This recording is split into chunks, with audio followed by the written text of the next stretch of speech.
দেখুন গাইস, কি সুন্দর ছাগলে কাঁচা লতা পাতা খাচ্ছে। কত সুন্দর দুইটা ছাগল। ফ্যান দেখতেই পাচ্ছেন সামনে দিয়ে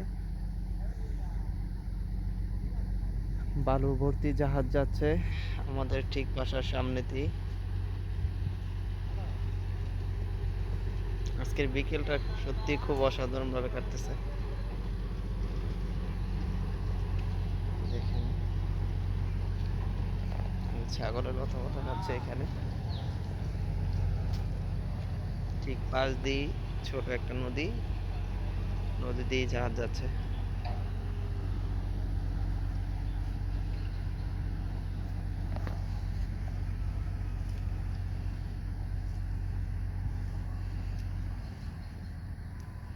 হ্যালো।